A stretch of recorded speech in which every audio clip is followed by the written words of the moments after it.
ये first year की class जालिब ख़त्म हो गई है, सेकेंड ईयर की क्लास का टाइम स्टार्ट हो गया है। Thanks for your coming.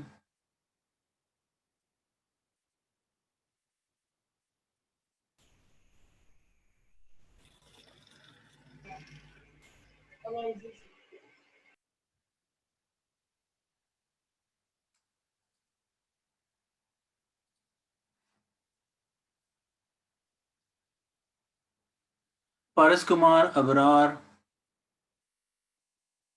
Abrar, Azad Kashmir AK, Mehad Ali, Furqan.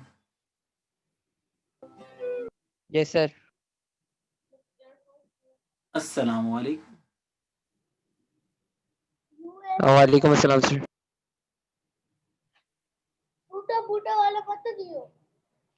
Welcome to our new class. Thank you so much sir.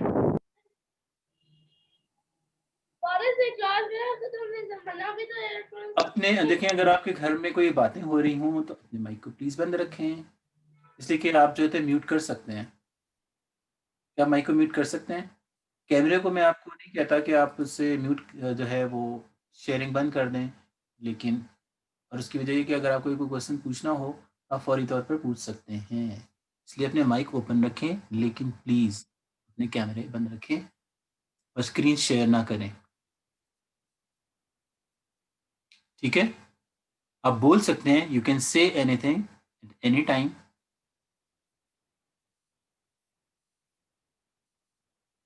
तो अभी हमारे पास कितने पार्टिसिपेंट जो हैं वो मौजूद हैं?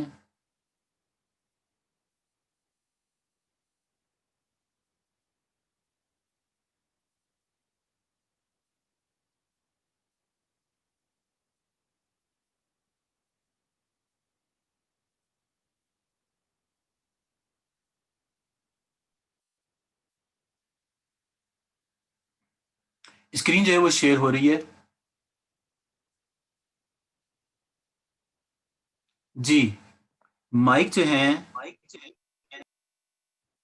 वो तो आप खुले रख सकते हैं जब आपको कुछ कहना हो।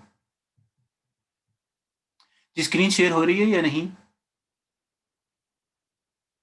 इस पर आपको नजर आ रहा होगा chapter 1 homeostasis zoology second year, कि ये चैप्टर 1 हम पढ़ लेंगे और इसमें से कुछ चीज़ें हम पढ़ चुके हैं। होम्योस्टेसिस चैप्टर का नाम है और ज़ूलॉजी सेकेंड ईयर की है, राइट।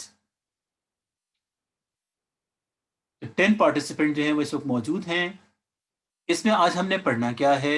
आज का जो हमारा टॉपिक है वो दरअसल है ऑस्मो रेगुलेशन टेरेस्ट्रियल एनिमल नहीं है, बल्कि हमारा जो टॉपिक है वो है एक्सक्रीशन इन इनवर्टिब्रेट एनिमल।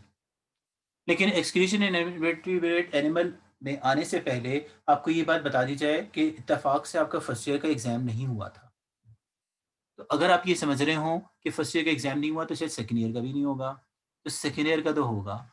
ये भी बात पता होनी चाहिए कि 2.5 0.2 मार्क्स उस वक्त कट जाते हैं जब आप कोई स्पेलिंग मिस्टेक करते हैं या ग्रामेटिकल मिस्टेक करते हैं, और 0.5 मार्क्स उस वक्त डिडक्ट हो जाते हैं जब आप क्या करते हैं, कोई कॉन्सेप्शनल मिस्टेक करते हैं। कोई कॉन्सेप्ट की अगर मिस्टेक करेंगे तो आधे नंबर चले जाएंगे। आपको ये भी पता होना चाहिए कि हमारे जो हैं वो पेपर्स जो हैं वो उसमें तीन चीज़ें होती हैं। एक सेक्शन में MCQs होते हैं, तो MCQs में तो या तो नंबर मिलते हैं या नहीं मिलते हैं, इसलिए कि इसमें जो आंसर होता है वो आपको टिक करना होता है। इसके अलावा शॉर्ट क्वेश्चंस होते हैं। शॉर्ट क्वेश्चन में ये होता है कि या तो वो रीजनिंग वाले होते हैं या फिर वो नॉन रीजनिंग के होते हैं। रीजनिंग में क्या होता है, अब आपको वैसे ये भी पता होना चाहिए कि रीजनिंग या नॉन रीजनिंग में क्या फ़र्क है। रीजनिंग के क्वेश्चन और नॉन रीजनिंग के क्वेश्चंस, तो चाहे वो रीजनिंग हो चाहे नॉन रीजनिंग हो, उसके 2 मार्क्स होते हैं, 2 मार्क्स। अगर दरअसल आप लिखते वक़्त जो है वो उसमें 10 मिस्टेक्स कर देते हैं, तो ये 2 मार्क्स ज़ीरो हो जाते हैं। अगर आप 10 मिस्टेक्स कर देते हैं, ये मार्क्स ज़ीरो हो जाते हैं। पेपर चेक करते वक़्त एक टेस्ट चेक हो रहा था, एक स्टूडेंट ने जो है वो तकरीबन 5, 6, 7 ही लाइनें लिखी थी और एक स्टूडेंट ने पूरा 1 पेज लिख लिया था। जिसने 1 पेज लिखा था उसको 0.5 मार्क्स मिले थे और जिसने 6-7 ही लाइनें लिखी थी उसको 1.5 मिले थे। तो उसने आकर जो है शिकायत की, कहने लगे ये क्या ज़्यादती है? कि देखें इसने तो इतना सा लिखा, नंबर इतने ज़्यादा और मैंने इतना सारा लिखा, तो नंबर क्या ज़्यादा लिखने से कट जाते हैं? मैंने कहा नंबर ज़्यादा लिखने से नहीं कटे, गलतियों से कटे हैं। जिसके अंदर आपकी जो मिस्टेक्स हैं, उनकी वजह से ये सारे मार्क्स कट गए हैं 1.5 मार्क्स। इस वजह से अगर आप लूज़ करते हैं अपने मार्क्स सिर्फ़ किस वजह से? सिर्फ़ और सिर्फ़ किस वजह से? स्पेलिंग और कॉन्सेप्शनल मिस्टेक्स की वजह से। तो एक्चुअली उसने भी ऐसा किया था कि एक कॉन्सेप्शनल मिस्टेक की तो 0.5 मार्क्स कट गए और उसने 5 स्पेलिंग मिस्टेक्स की थी इसलिए 1 मार्क कट गया। इस तरीके से उसके 1.5 मार्क्स कट गए। इसलिए कि वो बच्चा था जिसने आके कही कि सर मेरी मैथ्स बहुत अच्छी है। आपने कहा 0.2 मार्क्स कटते हैं, तो 1.5 तो कट ही नहीं सकते। तो मैंने उसे बताया इसका रीज़न ये है कि जो आपके मार्क्स कटे थे वो एक कॉन्सेप्शनल मिस्टेक के 0.5 और बाकी 5 स्पेलिंग मिस्टेक्स के 1 मार्क। तो एक तो ये आपको ये बात पता होनी चाहिए क्या?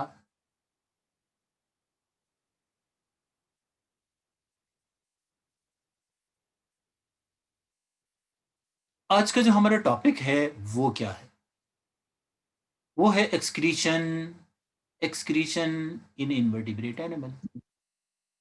एक्सक्रीशन इन इनवर्टिब्रेट एनिमल। अगर हम एक्सक्रीशन पढ़ना चाहें, तो इससे पहले कुछ चीज़ें अगर हमें पहले से पता हों, तो ज़्यादा अच्छी बात होती है, ना पता हो, तो अच्छी बात नहीं होती। शायद आपको ये पता होगा कि हमारे हमारे पास जो एक्सक्रीटरी प्रोडक्ट्स होते हैं, वो 3 किस्म के हैं और वो इसमें एक अमोनिया है, अमोनिया, दूसरा जो है ये मेरे नोट्स हैं, जो आपको ये नज़र आ रहे हैं और दूसरा यूरिया है, तीसरा यूरिक एसिड है। इसमें दरअसल सिर्फ़ ये पता होना चाहिए इनके मुतालिक कि ये कौन से ग्रुप्स जो हैं इनके में ये होते हैं। अमोनिया जो होती है वो एक्वेटिक एनिमल में होती है और जो यूरिक एसिड है वो टेरेस्ट्रियल एनिमल में होते हैं। और यूरिया जो है वो मॉडरेट वाले होते हैं। जैसे ह्यूमन जो है वो मॉडरेट कहलाते हैं, यानी वो पानी पी भी सकते हैं, नहीं पी सकते। इस वजह से वो मॉडरेट एनवायरनमेंट में रहते हैं, उसमें यूरिक एसिड होता है। यूरिक एसिड जो है वो सॉलिड होता है, जबकि अमोनिया गैस होती है और यूरिया जो होता है इसके लिए वाटर चाहिए होता है। तो अगर अमोनिया होगा उसके लिए भी वाटर चाहिए होगा और इस तरीके से अगर यूरिया होगा तो उसके लिए भी वाटर चाहिए होगा। यूरिक एसिड के लिए कोई वाटर नहीं चाहिए होता। इसी वजह से कहते हैं कि यूरिक एसिड से वो एक्सक्रीशन होती है जिसमें क्या होता है, यानी ऐसे एनिमल जिनको हमें वाटर प्रिज़र्व करने की ज़रूरत है, उनमें ये मौजूद होता है। बहुत सारे स्टूडेंट जो होते हैं आजकल इस बात पे भी खुश हैं कि अगर एमसीक्यू का टेस्ट होगा तो बड़ी आसानी हो जाएगी। नहीं देखिए एमसीक्यूज़ बेस पर भी अगर टेस्ट होगा तो आपको आना तो चाहिए। उसके सारे पॉइंट्स पता होंगे तभी तो आप सेलेक्ट करेंगे करेक्ट आंसर। एक बच्चे ने कहा सर आंसर तो लिखे हुए होंगे, सेलेक्ट ही तो करने हैं, क्या ज़रूरत है याद करने की? लेकिन अगर आपको करेक्ट आंसर पता नहीं होगा तो आप सेलेक्ट कैसे करेंगे?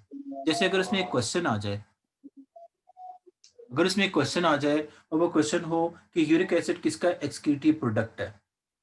उसके अंदर जो है उन्होंने लिखा हो कि वो फिश में होता है, तो आंसर गलत है। अगर उसमें ये होता है कि वो टेरेस्ट्रियल एनिमल में है, तो आंसर सही है। अगर उसमें ये भी लिखा हुआ है कि दरअसल कहते हैं कि वो कैमल में होता है, तो कैमल में तो होता है। हमने शुरू कहाँ से करना है? हमने शुरू ये करना है कि ये यूरिया कैसे बनता है, अमोनिया गैस जो है वो कैसे बनती है। असल में जो हम फूड खाते हैं उसमें प्रोटीन्स होती हैं, जब प्रोटीन डाइजेस्ट होते हैं तो उससे अमाइनो एसिड बन जाते हैं, अमाइनो एसिड जब ब्रेक होते हैं तो उससे अमाइनो एसिड जब ब्रेक होते हैं तो उससे क्या होता है, तो अमाइनो एसिड के ब्रेक होने से अमोनिया गैस फॉर्म होती है। ये ब्रेक होने से क्या फॉर्म होता है, अमोनिया गैस। और अमोनिया जो होती है वो हाईली पॉइज़नस गैस होती है। हाईली पॉइज़नस का मतलब होता है वो बहुत ज़्यादा ज़हरीली गैस है। इस वज़ह से इसे बॉडी में स्टे नहीं करना चाहिए, वरना ये पूरी बॉडी को पॉइज़न कर देती है। तो इस तरीके से इसको लेस हार्मफुल में चेंज किया जाता है। इसमें चेंज किया जाता है लेस हार्मफुल में। और ये लेस हार्मफुल क्या होता है? ये दरअसल होता है कि यूरिया। कार्बन डाइऑक्साइड और अमोनिया गैस को मिला के यूरिया फ़ॉर्म किया जाता है।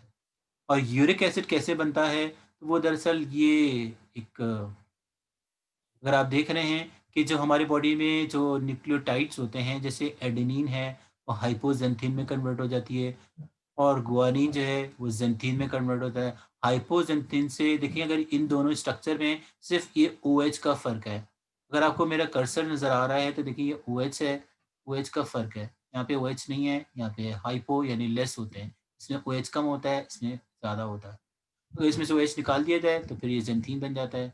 ये फर्दर ऑक्सीडाइज़ हो जाती है तो यूरिक एसिड बन जाते हैं। यूरिक एसिड को ऐसे भी लिखते हैं, यूरिक एसिड को ऐसे भी लिखते हैं। ये दरअसल इसकी एक ऑक्सीडाइज़ फॉर्म है, एक रिड्यूस फॉर्म होती है, बस ये हैं दोनों यूरिक एसिड।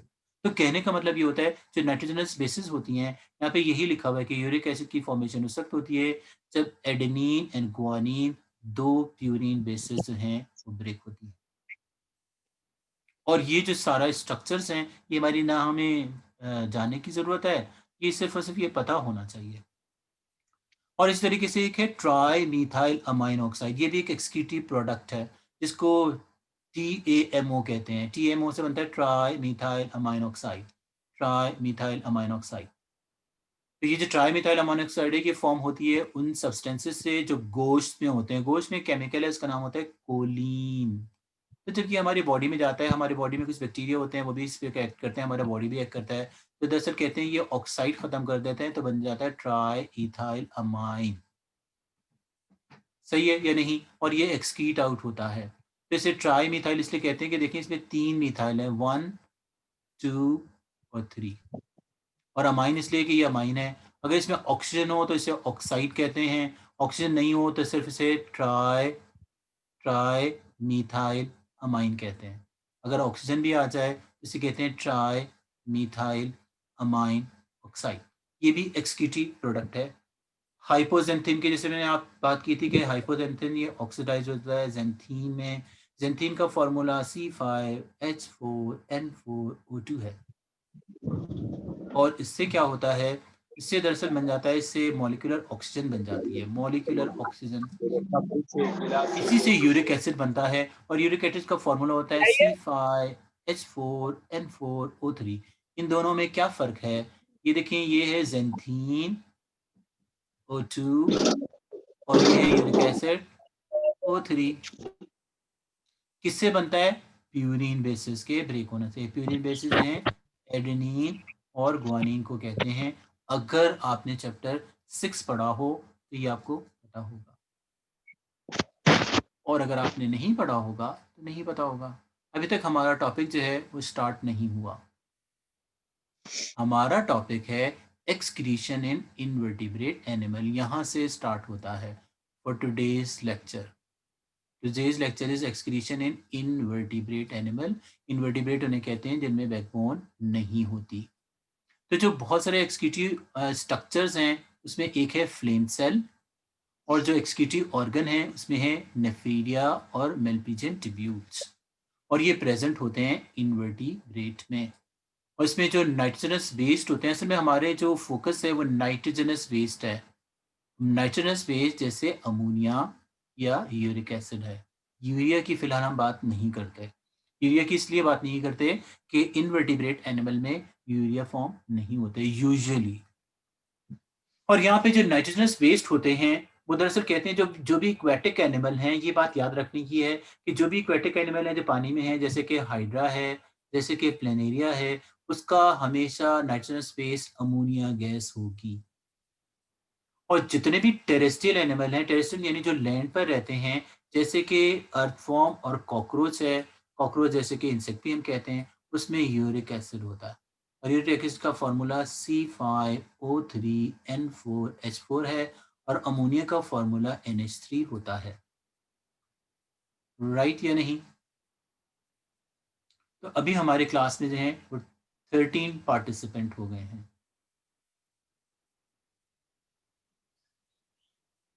और जो दरअसल इन्फिनिक्स हॉट 9 प्ले है या मोहम्मद फैज़ान है, वो वेटिंग पर है। स्टूडेंट को थोड़ा-सा ये पता होना चाहिए कि देखिए हमारी क्लास जो है वो ज़्यादा लंबी नहीं हो सकती है, और उसकी वजह क्या है कि ज़ूम का एक लिमिटेड टाइम होता है कि उसमें आपको क्लास पूरी करनी होती है। अगर बच्चे देर से एंटर होंगे, जैसे ऑलरेडी 21 हो चुके हैं, यानी आधा पढ़ाई पे चला ही गया है। देखिए ये टेबल हमारी बुक में नहीं बना हुआ, ये टेबल हमारी बुक में नहीं बना हुआ। ये जो इनवर्टिब्रेट है ये मैंने बनाया है ख़ास तौर पर, और वो किस लिए बनाया है? याद करने के लिए। कि जो इनवर्टिब्रेट एनिमल हैं वो सिर्फ़ 4 हैं जो हमें पढ़ने हैं, हाइड्रा, प्लेनेरिया, अर्थवॉर्म और कॉकरोच।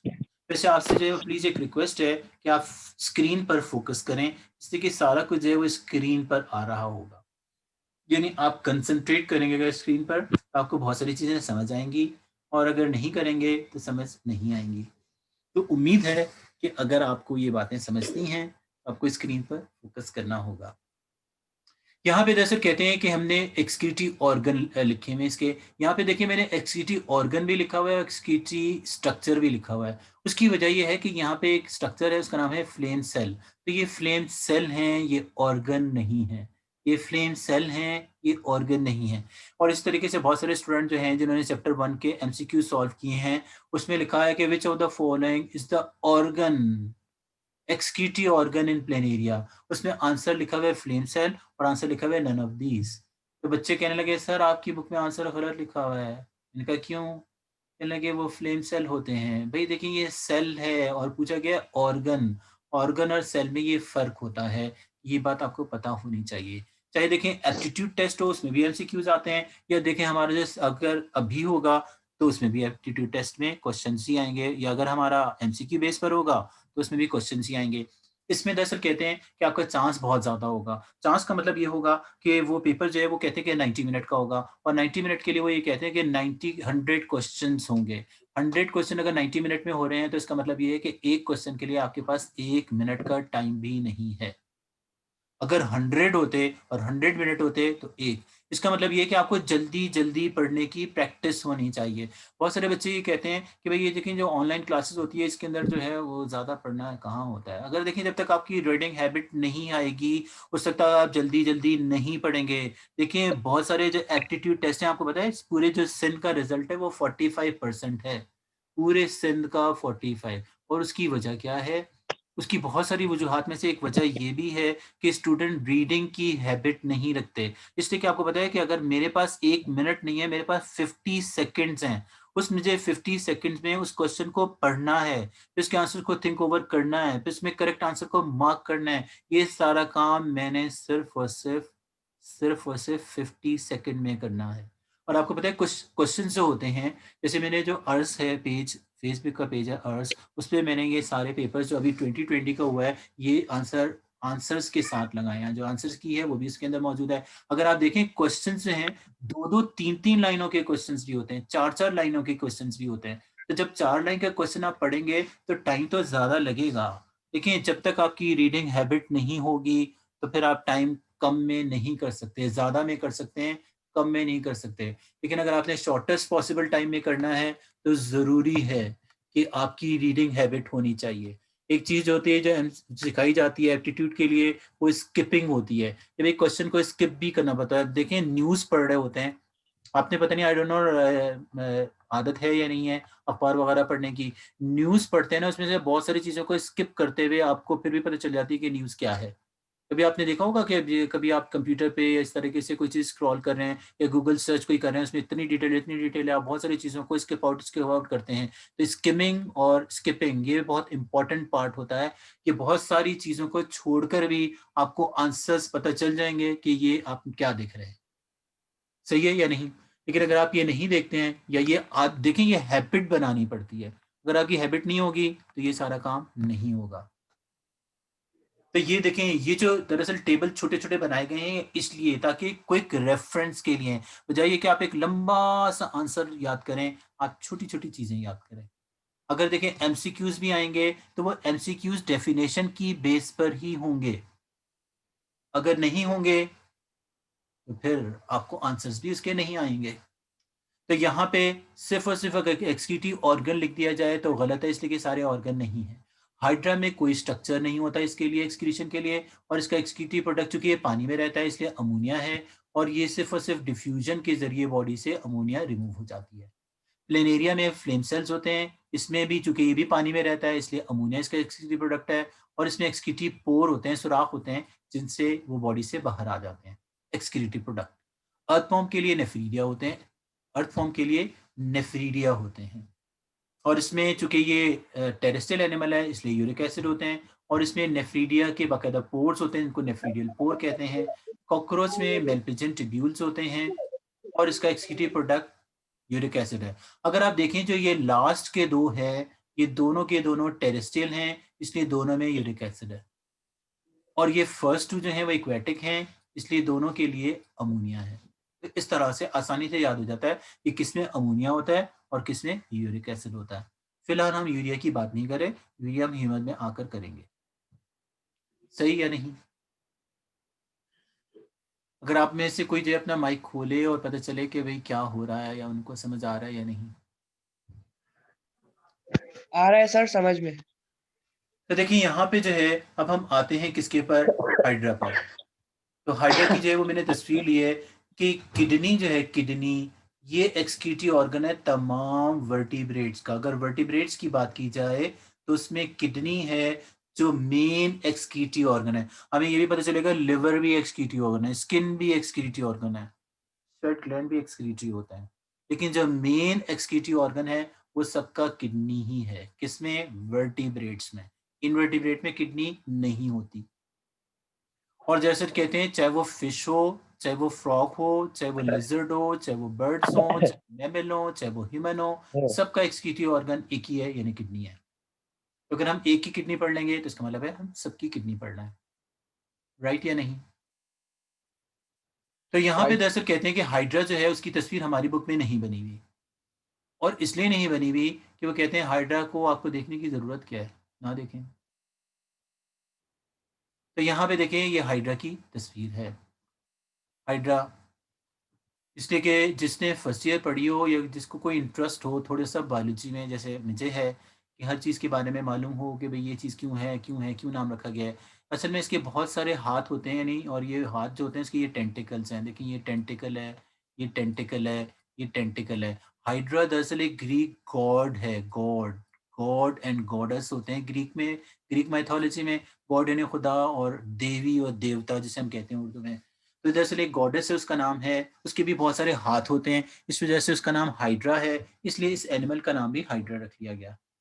बाद में ये पता चला ये एक्चुअली इसके हाथ तो नहीं है, लेकिन बहरहाल पहले जो साइंटिस्ट थे, और ये आपको पता है ये इस जो तस्वीर है ये एक्चुअल पानी में है और ये फ्रेश वाटर में रहता है। इसमें एक्सक्रीशन कैसे होती है? इसमें जो एक्सक्रीटरी प्रोडक्ट बनता है वो अमोनिया होता है। अमोनिया जो होती है एक प्रोसेस से बॉडी से बाहर आ जाती है और वो प्रोसेस है डिफ्यूजन। और सही है या नहीं? और ये जब पानी में आ जाती है तो पानी में क्या होता है कि अमोनिया को जब पानी मिलेगा तो एक रिएक्शन होगा, और रिएक्शन के ज़रिए बनेगा क्या? यानी अमोनिया गैस अगर वाटर में डिसॉल्व हो जाए तो क्या फॉर्म होगा? तो दरअसल कहते हैं इससे अमोनियम बन जाता है, यानी NH4, NH4। और चूँकि ये वाटर से हो रहा है इस वज़ह से अमोनियम हाइड्रो ऑक्साइड बन जाएगा। अमोनिया जो होती है वो गैस की फॉर्म में रिलीज नहीं होती। यही बात एमसीक्यू में पूछी जाती है कि हाइड्रा से क्या ये गैसेस फॉर्म में जो है वो रिलीज होती है? तो दरअसल कहते हैं कि गैस में तो होती है, लेकिन ये फौरन, चूंकि this is highly soluble in water, चूंकि ये गैस बहुत ज़्यादा डिजॉल्व होती है, इसलिए अमोनियम हाइड्रोक्साइड बना देती है। ठीक है या नहीं? देखिए ये सिंपल सी चीज़ है, बहुत सारी सिंपल सी चीज़। और इस सिंपल सी चीज़ में एक एमसीक्यू आता है, और एमसीक्यू ये आता है कि अगर हाइड्रा के अराउंड हम लिटमस पेपर रखें, देखिए यहाँ पे इसके ये जो पानी है इसके चारों तरफ, इसमें हमने एक लिटमस पेपर रखा। आपने क्लास 9 में अगर केमिस्ट्री के प्रैक्टिकल किए हों तो आपको पता होगा लिटमस पेपर रेड कलर का भी होता है और लिटमस पेपर ब्लू कलर का भी होता है। तो क्वेश्चन ये पूछा जाता है कि हाइड्रा के अराउंड अगर हम लिटमस पेपर रखें तो क्या चेंज आएगा? रेड जो है वो ब्लू हो जाएगा, या ब्लू रेड हो जाएगा, या दोनों चेंज होंगे, या दोनों अनचेंज रहेंगे? ये 4 आंसर्स हैं। क्या क्वेश्चन है कि if we keep litmus paper around the water in Hydra, what would be changed? Red will be turned into blue, or blue will be turned into red, or both will be changed, or no change will occur. Answer क्या होगा? कोई आप में से answer बता सकता है?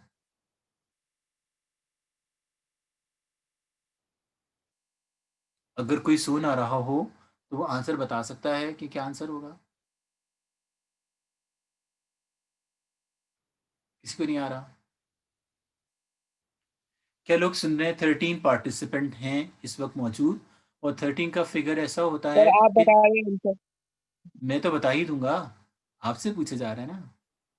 असल में आपको पता हमें है, नहीं आ रहा ना सर। आपको नहीं आ रहा, वो आई नो कि आपको नहीं आ रहा, कि देखें अमोनियम हाइड्रोक्साइड अल्कलाइन होता है, जिसमें भी ओ एच आइन आ जाता है वो अल्कली होता है। और अल्कली की कैरेक्टरिस्टिक होती है कि वो रेड लिटमस पेपर को क्या करते हैं, ब्लू में चेंज करता है।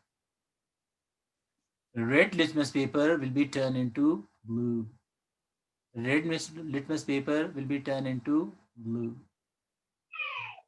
सही है या नहीं? तो ये है आंसर। सर रेड आगे पे चल, कोई फर्क, जी, तो ब्लू पे कोई फर्क नहीं पड़ेगा? ब्लू पे कोई अगर फर्क नहीं ब्लू पे पड़ेगा, फर्क, इसलिए कि ब्लू जो होता है वो रेड हो जाता है अगर कोई एसिड हो तो यहाँ पे तो कोई एसिड है ही नहीं, यहाँ पे एक अल्कली है, अल्कली का नाम अमोनियम हाइड्रोक्साइड है। तो तो वो देखें, रेड को ब्लू में चेंज करेगा। बायोलॉजी में भी केमिस्ट्री आती है, बायोलॉजी में भी केमिस्ट्री आती है। जिसको केमिस्ट्री आती है और बायोलॉजी आती हो वो तो ये आंसर दे सकता है, जिसको सिर्फ बायोलॉजी आती है वो इसका आंसर नहीं दे सकता। इस दफ़ा एप्टीट्यूड टेस्ट में हुआ ही ये था कि उसकी लैंग्वेज ऐसी थी, बहुत सारे लोग जो स्टूडेंट जो हैं वो कर इसलिए नहीं सके कि उनको लैंग्वेज में प्रॉब्लम थी। लैंग्वेज की प्रॉब्लम का मतलब ये होता है कि उनको समझ ही नहीं आया कि क्वेश्चन क्या है। तो देखें, ये है एक्सक्रीशन इन हाइड्रा। आपको पता है कभी-कभी ये फाइलम के नाम से दे देते हैं। इसका ताल्लुक चूँकि निडेरिया फाइलम से है, वैसे निडेरिया का एक और नाम भी है। तो आपको 10 ईयर्स में मिलेगा। आपको शायद वो नाम पता हो कि हाइड्रा के फाइलम का नाम क्या है निडेरिया के सीलन अलावा? डेटा। सीलेंट्रेटा। तो अगर आपको आ जाए कि सीलेंट्रेटा में, अब आपको पता है एप्टीट्यूड टेस्ट में वो एक नया नाम देते हैं, कहते हैं डिप्लोब्लास्टिक एनिमल में कैसे एक्सक्रीशन होती है। बच्चे कहते हैं ये तो सर आउट ऑफ कोर्स है, ये तो हमारी बुक में है ही नहीं, कहीं लिखा हुआ ही नहीं डिप्लोब्लास्टिक एनिमल में कैसे होती है। भाई आपको पता होना चाहिए कि हाइड्रा डिप्लोब्लास्टिक एनिमल है, यही तो चेक करना होता है। देखिए जो एप्टीट्यूड टेस्ट के क्वेश्चन होते हैं वो ऐसे बनाए जाते हैं कि फर्स्ट ईयर और सेकेंड ईयर दोनों चेक हो जाए। फर्स्ट ईयर का मतलब होता है कि उसे ये भी पता चलती है कि ये डिप्लोप्लास्टिक होते हैं, इनको निडेरियन कहते हैं, इनको सिनेट्रेट कहते हैं, और ये भी पता होना चाहिए कि ये फ्रेश वाटर एनिमल है। सही है या नहीं? इसका जो नाइट्रोजनस वेस्ट है वो क्या चीज है? तो नाइट्रोजनस वेस्ट का नाम है अमोनिया। कहते हैं ये प्रोसेस कैसे होता है रिमूव? तो ये डिफ्यूजन के जरिए होता है।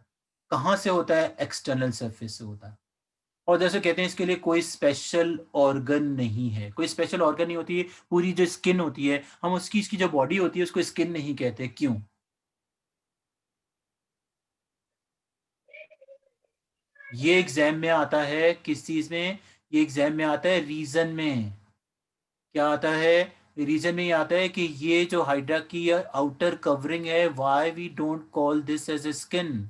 ये जो आउटर कवरिंग है हम इसको सरफेस क्यों कहते हैं? Why we are not calling this as, why we are not calling this as skin? इसकी स्किन क्यों नहीं है? इसलिए कि स्किन में ये पूरी 3 लेयर्स ही नहीं है इसमें। वो लेयर्स होती हैं एक्टोडर्म, एंडोडर्म, मेसोडर्म। इसमें तो सिर्फ 2 ही लेयर्स हैं, पहली बात। और इस तरीके से स्किन हमारी सिर्फ और सिर्फ 2 स्किन की लेयर्स नहीं होती। एक अपर लेयर होती है, उसे कहते हैं एपिडर्मिस, एक लोअर लेयर होती है जिसको कहते हैं डर्मिस। इस एपिडर्मिस में बहुत सारी लेयर्स होती हैं, इस डर्मिस में भी बहुत सारी लेयर होती हैं। क्योंकि ये मल्टी लेयर्ड है ही नहीं, इसमें सिर्फ और सिर्फ 2 लेयर्स हैं। किस चीज़ की? किस चीज़ की? इसकी आउटर वॉल की। एक एक्टोडर्म आउटर, एक एंडोडर्म इनर। ये इसका माउथ है।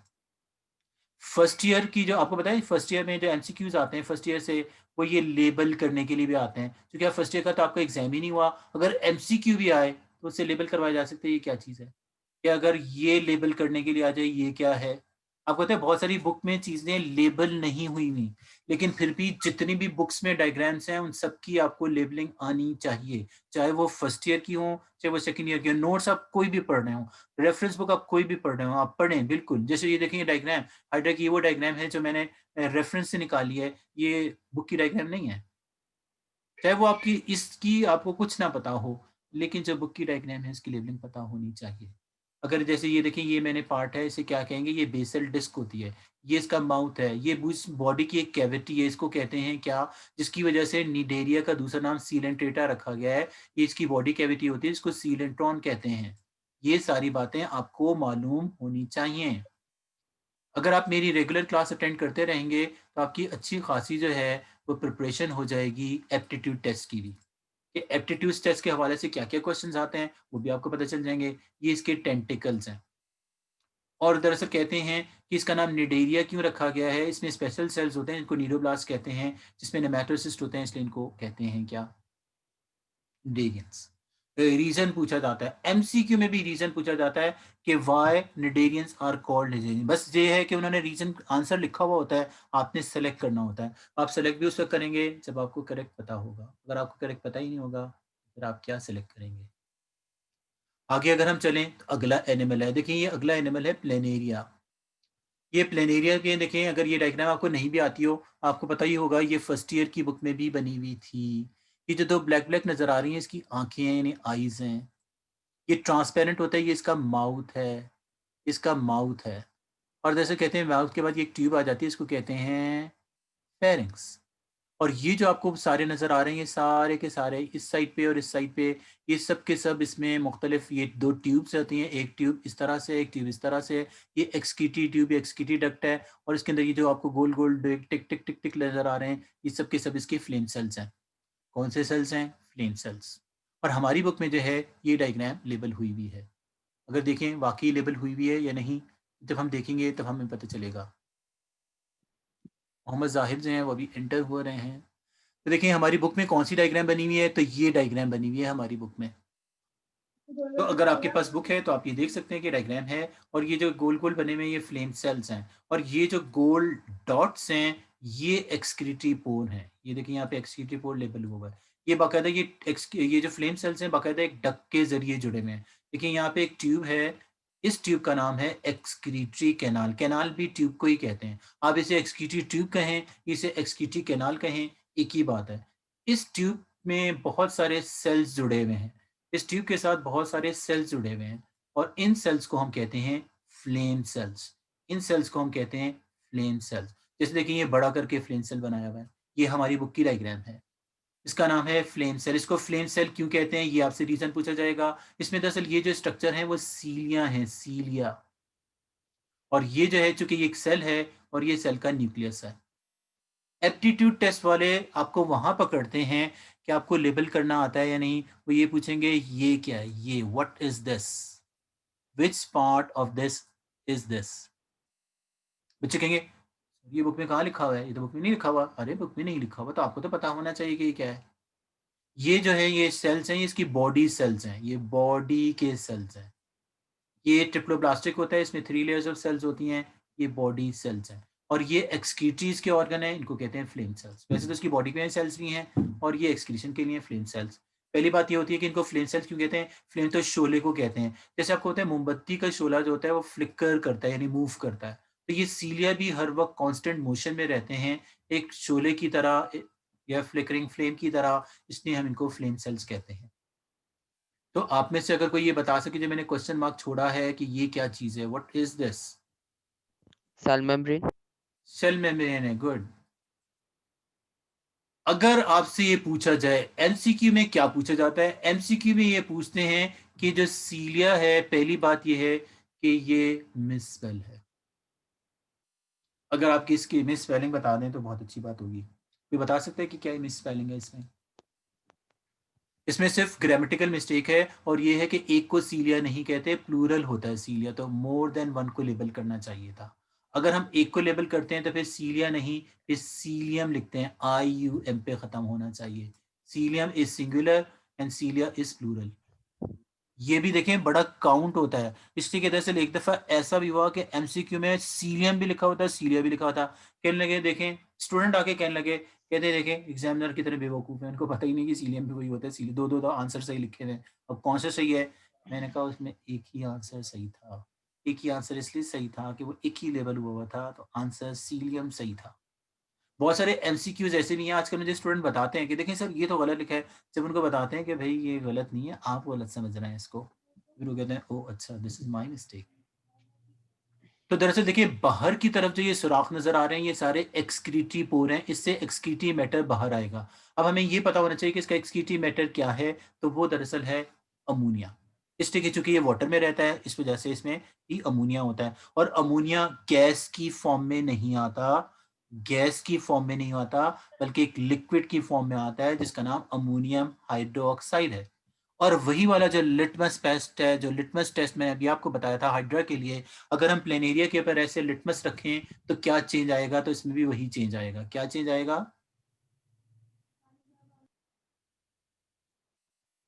विच रेड से कलर? ब्लू हो जाएगा सर। जी, रेड जो है वो ब्लू हो जाएगा, इसलिए कि ये अल्कली है। और ये जो है ये इसकी आईज हैं, इसमें लेबल नहीं हुई हुई, लेकिन ये आई हैं। तो कम से कम ये इतनी मुश्किल लेबलिंग नहीं है। आई डोंट नो, बच्चे जो हैं वो समझते हैं कि शायद ये कोई मुश्किल है। इसमें कोई मुश्किल नहीं है, ये आसान सी लेबलिंग होती है, बस ये कि बच्चों को नहीं आती। ये जो रीजन है ये इसका हेड है, और ये जो है इसका रीजन है ये इसकी बॉडी है, हेड और बॉडी, और ये इसमें फ्लेम सेल हैं। अब देखिए एमसीक्यू में क्या आता है। एमसीक्यू में वो ऐसे बुक के क्वेश्चन इस तरह से नहीं देते, वो कॉन्सेप्शनल क्वेश्चंस होते हैं, उसमें कॉन्सेप्ट क्लियर होगा तब बताएंगे।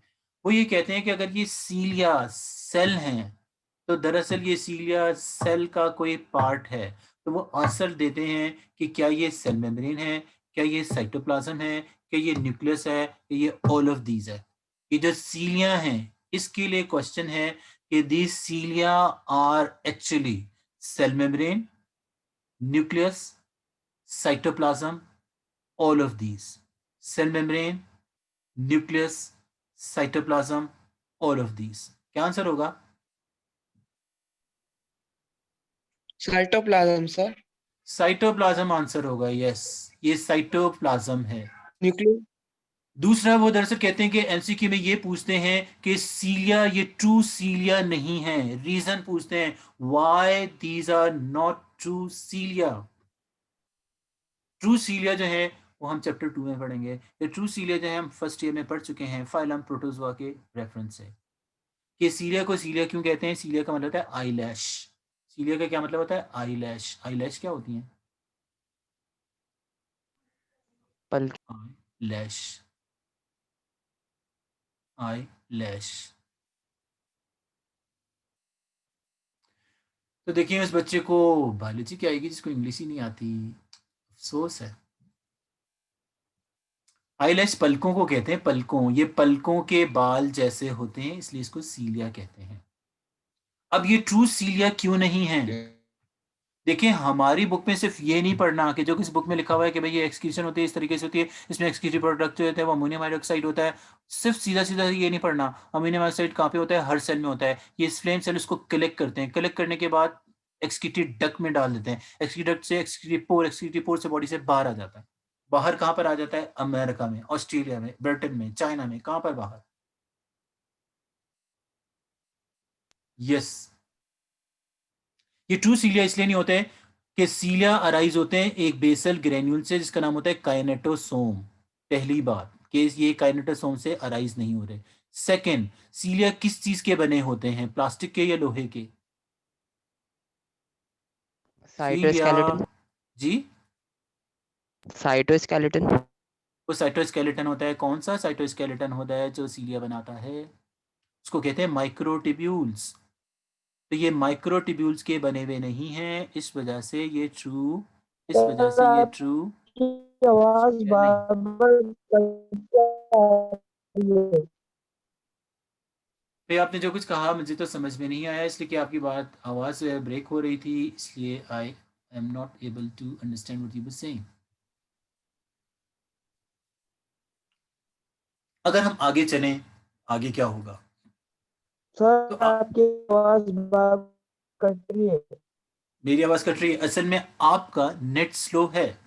क्या ये बाकी लोगों के साथ भी प्रॉब्लम है? अगर सबके साथ ये प्रॉब्लम होगा तो हो अलग बात होगी, अगर नहीं होगा तो because your net is very slow, वो इसे क्या नहीं कर रहा। प्रॉब्लम नहीं है। आपको आवाज़ आ रही है ना? इसका मतलब सर है आपकी योर आवाज नेट कट इज़ ओके। अरे, अगर आपको नहीं आ रही है तो इसकी रिकॉर्डिंग जो है वो भी यूट्यूब पर आ जाएगी। हम वैसे जो बुक है उस पर भी आ जाएगी अगर आपको कुछ सुनने में या कुछ चीज़ें कम हो रही हैं या समझ नहीं आ रही हैं। ठीक है या नहीं? अब हम आगे चलते हैं। ये है फ्लेम सेल सिस्टम प्लेनेरिया का एक्सक्रीशन के लिए। अब हम इसमें पढ़ते हैं कि इसमें एक्सक्रीशन क्या होती है। ये देखिए, ये वो डायग्राम है जो मैंने एक बुक से ली है। मतलब यहाँ हमारी बुक की नहीं है। देखिए ये ट्यूब्यूल्स हैं, इनको हम प्रोटोनेफ्रीडिया कहते हैं। प्रोटो प्रिमिटिव टाइप के नेफ्रीडिया होते हैं। प्रिमिटिव टाइप के वो होते हैं जिसमें सिर्फ एक ओपनिंग होती है। देखिए नेफ्रीडिया दो किस्म के होते हैं, एक प्रोटो और एक मेटा। जैसे फेजेस होते हैं प्रोफेज मेटाफेज, ऐसे ये प्रोटो और मेटा नेफ्रीडिया है। प्रोटो वो होते हैं जिसमें सिर्फ एक ओपनिंग होती है। इसमें देखें तो सिर्फ एक ही ओपनिंग है। वो कौन सी ओपनिंग है? देखिए ये यहाँ से तो बंद है, सिर्फ यहाँ से खुला हुआ है, जिस ट्यूब में ये जा सकता है, ये ट्यूब में जा सकता है। चूँकि ये यहाँ से ओपन है, इस वजह से हम कहते हैं कि इसमें सिर्फ एक ओपनिंग है। जिसमें एक ओपनिंग होती है उनको हम कहते हैं प्रिमिटिव टाइप के या प्रोटोनेफ्रीडिया, और जिसमें 2-2 ओपनिंग्स होती हैं उसको हम कहते हैं मेटानेफ्रीडिया। जो ट्रू नेफ्रीडिया होते हैं वो मेटानेफ्रीडिया होते हैं और वो अर्थवॉर्म में होते हैं। तो देखें ये एक फ्लेम सेल है, इसके अंदर देखिए ये सीलियाँ हैं जिसमें रेड कलर के बनाए गए हैं। सही है या नहीं? ये देखिए बाकायदा ये ट्यूब है, जो सेल की ट्यूब है जिसमें जाकर ये खुलते हैं। तो इसमें जो वो माइक्रोट्यूब्यूल्स हैं वो तो इसमें नहीं है, लेकिन छोटे-छोटे ट्यूब्स हैं जिसमें एक्सक्रीटिव प्रोडक्ट जो होता है वो आता है। किस प्रोसेस से एक्सक्रीटिव प्रोडक्ट आता है और कौन-सा प्रोडक्ट आता है? तो इसमें अमोनियम हाइड्रॉक्साइड आती है। अमोनिया जो है वाटर में डिसॉल्व होती है, अमोनियम हाइड्रॉक्साइड वो यहाँ पर आ जाता है। और यहाँ पे ये जो ब्लैक कलर का बना हुआ है इसका न्यूक्लियस है। तो यहाँ पे जैसे कहते हैं इस ट्यूब में आया, इस ट्यूब से इस ट्यूब में आया। ये जो मेन ट्यूब होती है वो दरअसल इसकी बॉडी में 2 होती हैं। एक इस साइड पे राइट साइड पे पूरी एक में, और एक लेफ्ट साइड पे ट्यूब्स होती हैं। 2 होती हैं ये ट्यूब्स जिनमें तमाम फ्लेम सेल आकर ओपन होता है। यहाँ पर देखें ये भी इसकी क्या दी हुई है? आइस। सही या नहीं? तो यहाँ पे जो इसके मुतालिक डायग्राम्स हैं वो मैंने जमा की और जमा करके भी दिखा दी ताकि आपको एक अच्छा सा समझ आ जाए कि भई ये क्या है। यहाँ पे दरअसल कहते हैं कि एक्सक्रीशन में क्या होता है, एक्सक्रीशन कैसे होती है। प्लेनेरिया जो होता है वो भी फ्रेश वाटर में रहता है। ये तो आपको फर्स्ट ईयर से पता होगा। इसका फाइलम प्लेटीहेलमिन्थस है। प्लेटीहेलमिन्थस को आमतौर पे कौन से वर्म्स कहते हैं? Flatworms. फ्लैटवर्म्स कहते हैं। इसका जो एक्सक्रीटिव प्रोडक्ट है, दरअसल जो याद करने के ना वन वर्ड याद करना चाहिए। देखिए याद करने का अगर तरीका आप चेंज नहीं करेंगे तो कोई चीज़ याद नहीं होगी। वन वर्ड याद करेंगे। एक्सक्रीटिव प्रोडक्ट क्या है? नाइट्रोजनस बेस्ड प्रोडक्ट है, वो अमोनिया होती है। चूँकि ये भी पानी में रहता है इसलिए अमोनिया होती है। एक्सक्रीटिव स्ट्रक्चर क्या है? तो एक्सक्रीटिव स्ट्रक्चर काम है कि वो सेल है। स्टेटस के लिहाज से ये प्रोटोनेफ्रीडिया कहलाते हैं। ये प्रोटोनेफ्रीडिया क्या होते हैं? जो प्रिमिटिव टाइप के होते हैं। प्रिमिटिव टाइप के होते हैं जिसमें सिर्फ एक ओपनिंग होती है, जस्ट वन ओपनिंग। उसे हम कहते हैं, वह हम कहते हैं प्रोटोनेफ्रीडिया। इसमें जो एक्सक्रीटिव ट्यूब्यूल्स हैं वो दरअसल कहते हैं एक्सक्रीटिव ट्यूब्यूल या एक्सक्रीटिव कैनाल क्या है, एक्सक्रीटिव ट्यूब्यूल क्या है, एक ही बात है। और ये 2 होती हैं लॉन्गिट्यूडिनल। लॉन्गिट्यूडिनल का मतलब होता है बॉडी के दोनों साइड के ऊपर होती हैं। और इसमें होता है फ्लेम सेल। कौन सा सेल? Flame cell. और फ्लेम सेल जो है वो क्या करता है? वो एक्सक्रीटिव प्रोडक्ट को फिर कलेक्ट करता है। तो यहाँ पे दरअसल कहते हैं फ्लेम सेल कितने होते हैं। देखिए एमसीक्यू मैंने अपने नोट्स ऐसे बनाए गए हैं। वैसे तो बच्चे कहते हैं कि जी अपने नोट्स की तारीफ कर रहे हैं, लेकिन मैंने एमसीक्यू के लिहाज से भी बनाए हैं वो इस तरह से ताकि एप्टीट्यूड वाला बच्चा पढ़े तब भी उसको समझ आए। इसलिए कि फ्लेम सेल्स के बारे में आपको पता है एमसीक्यू में क्या होता है, ऑप्शन ही दिए जाते हैं। क्या ये इंटरनल होते हैं, बॉडी के अंदर होते हैं, न्यूमरस होते हैं, बहुत ज़्यादा होते हैं, ब्लाइंड होते हैं, बल्ब की शक्ल के होते हैं। आपको पता है जो हम बल्ब बनाते हैं, लाइट के बल्ब, वो इसी शक्ल के बनाते हैं। तो ये भी लाइट के बल्ब की शक्ल का ही होता है, इसलिए हम ये कहते हैं बल्ब लाइक है। ब्लाइंड का क्या मतलब होता है? इसकी आँखें नहीं है। एक बच्चे ने कहा सर ये देखिए आँखें हैं तो सही, ये आप क्या कह रहे हैं ब्लाइंड? भाई सेल ब्लाइंड का मतलब इंग्लिश में कुछ और भी होता है। ब्लाइंड का मतलब क्लोज्ड भी होता है। One which is closed is known as blind. हम कहते हैं ब्लाइंड एंड यानी क्लोज्ड एंड। देखिए ये यहाँ से बंद है, यहाँ से खुला नहीं है। सिर्फ़ ये यहाँ से खुला हुआ है कि एक्सक्रीटिव प्रोडक्ट यहाँ पे जा सकता है। ये जो फ्लेम सेल है, इसका जो ढक्कन है आपको हॉलो होता है, हॉलो। और उसे हम क्या कहते हैं? ल्यूमेन कहते हैं। ये जो दरमियान का ये हिस्सा है, जहाँ पे इसमें सीलियाँ हैं, जहाँ पे एक्सक्रीटिव मैटर जमा होगा, इसको हम ल्यूमेन कहते हैं। हर बॉडी के दरमियान की स्पेस को ल्यूमेन कहते हैं। जैसे आपको पता है ब्लड वेसल होती हैं, आर्टरीज और वेन्स, उसमें भी दरमियान की स्पेस ल्यूमेन। स्टमक को अगर हम देखें, तो उसके दरमियान की स्पेस जहाँ पे फूड जाएगा, that is also lumen. Intestine में जो दरमियान की स्पेस, ल्यूमेन। तो दरमियान का जो हॉलो स्पेस है, उसको हम ल्यूमेन कहते हैं। सही या नहीं? तो यहाँ पे दरअसल कहते हैं कि फिर क्या होगा? हुँ, ये जो है फ्लिकर कर रहे होते हैं, मूव कर रहे होते हैं, इसमें टफ टफ सीलिया होते हैं। सीलिया एक नहीं होता, बहुत सारे सीलिया होते हैं इसमें। और यहाँ पे दरअसल कहते हैं कि अमोनिया जो है वाटर में जब डिजोल्व हो जाती है, मीजेनकाइम जो बॉडी के सेल्स होते हैं उनको मीजेनकाइम सेल कहते हैं, और मीजन इसलिए कहते हैं कि मिडिल ऑफ द बॉडी में होते हैं, इसलिए मीजो यानी मिडिल। तो इसकी जो बॉडी के सेल्स होते हैं उससे ल्यूमेन में आ जाता है एक्सक्रीटरी प्रोडक्ट। किसके ल्यूमेन में? फ्लेम सेल में। फिर सीलिया जो होते हैं इसको पास ऑन करते हैं, एक्सक्रीटरी कैनाल में आ जाते हैं। एक्सक्रीटरी कैनाल से फिर एक्सक्रीट आउट होते हैं पोर्स के जरिए, और यहाँ पे दरअसल हाइपोटोनिक कंडीशंस होती हैं, और इसकी एक्सक्रीटरी प्रोडक्ट को हम यूरिन कहते हैं। यूरिन, इसमें क्या होता है? यूरिन हमारे यूरिन की कॉम्पोजिशन की तरह नहीं होता, इसमें सिर्फ अमोनियम हाइड्रोक्साइड होता है। अमोनियम हाइड्रोक्साइड यानी NH4OH, NH4OH होता है। सही या नहीं? तो इसके अंदर देखिए कोई बहुत अहम बात तो नहीं थी जो इसके अंदर की गई, बस ये है कि जब इसके सेंटेंसेस बनाए होते हैं तो इसको लंबा किया जाता है ताकि हमें 2 मार्क्स जो हैं वो पूरे मिल जाएं, वरना ऐसा होता है कि 2 मार्क्स पूरे नहीं होते। ठीक है या नहीं? तो एग्जाम में क्या होता है? तो देखिए एग्जाम में ऐसा होता है कि एग्जाम में ये आपसे पूछा जाता है। पूछा क्या जाता है? पूछा ये जाता है कि रूट बताएं, रूट, यूरिन का रूट किसमें? यूरिन का रूट किसमें? प्लेनेरिया में। सबसे पहले है अमोनियम हाइड्रोक्साइड यानी NH4OH, NH4OH। सही है या नहीं? सबसे पहले ये कहाँ जाएगा? सबसे पहले NH4OH जाता है किसके अंदर? सबसे पहले ये जाता है फ्लेम सेल में। Flame cell.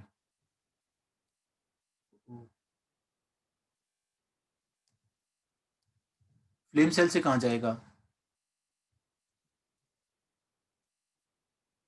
नेक्स्ट क्या होगा? तो फ्लेम सेल के बाद ये कहाँ जाएगा? फ्लेम सेल के बाद ये जाएगा ट्यूब में। कौन सी ट्यूब? जिसे कहते हैं एक्सक्रीटरी ट्यूब। एक्सक्रीटरी ट्यूब से कहाँ जाएगा? एक्सक्रीटरी ट्यूब से जाएगा पोर में, जिसे कहते हैं एक्सक्रीटरी पोर। एक्सक्रीटरी पोर से ये कहाँ जाएगा? एक्सक्रीटरी पोर से जाएगा एक्सटीरियर। एक्सटीरियर यानी बाहर आ जाएगा। बाहर यानी कहाँ? बाहर यानी कहाँ? कोई बताएगा Surrounding बाहर? water, वाटर में। कौन सा वाटर? कौन सा environment में वाटर? जो होगा उसके, fresh water. फ्रेश वाटर, इसलिए कि ये फ्रेश वाटर में होगा। सही या नहीं? ये फ्रेश वाटर में होते हैं। अमोनियम हाइड्रोक्साइड कैसे बनता है? अमोनियम हाइड्रोक्साइड अमोनिया गैस से बनता है, NH3 गैस से। NH3, ये NH3 गैस कहाँ से आती है? क्वेश्चन है कि NH3 गैस कहाँ से आती है? दरअसल हम प्रोटीन जो है जब यूज करते हैं, प्रोटीन, तो प्रोटीन जो होती है बॉडी में जाके डाइजेस्ट हो जाती है। जब डाइजेस्ट बन जाती है तो फिर अमाइनो एसिड बन जाते हैं, अमाइनो एसिड। अगर अमाइनो एसिड्स में से अगर अमाइनो एसिड्स में से क्या निकाल दिया जाए? अगर अमाइनो एसिड में से अमाइनो ग्रुप निकाल दिया जाए तो इसे डी एमिनेशन कहते हैं। इसको डी एमिनेशन कहते हैं, और इसके नतीजे में जो कुछ बनता है उसे हम कहते हैं क्या?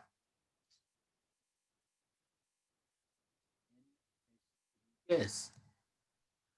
और जो बाकी कुछ बच जाता है उससे क्या बनता है? जो बाकी कुछ बचता है उससे कुछ बनता है या नहीं? उससे भी बनता है। ये जो अमाइनो एसिड है इससे अगर अमोनिया निकाल दिया जाए तो फिर क्या होगा? अगर इसे अमाइनो एसिड से ये निकाल दिया जाए तो फिर ये ग्लूकोज में चेंज हो जाता है, ग्लूकोज। सही है या नहीं? और इस प्रोसेस को कहते हैं डी एमिनेशन। अमोनिया निकाल देने को कहते हैं डी एमिनेशन। कौन सा नेशन? डी एमिनेशन, यानी removal of amino group from amino acid. जैसे कि अमाइनो एसिड से अमाइनो ग्रुप निकाल दिया जाए तो वो दरअसल NH3 ही है, जो हम क्या करते हैं?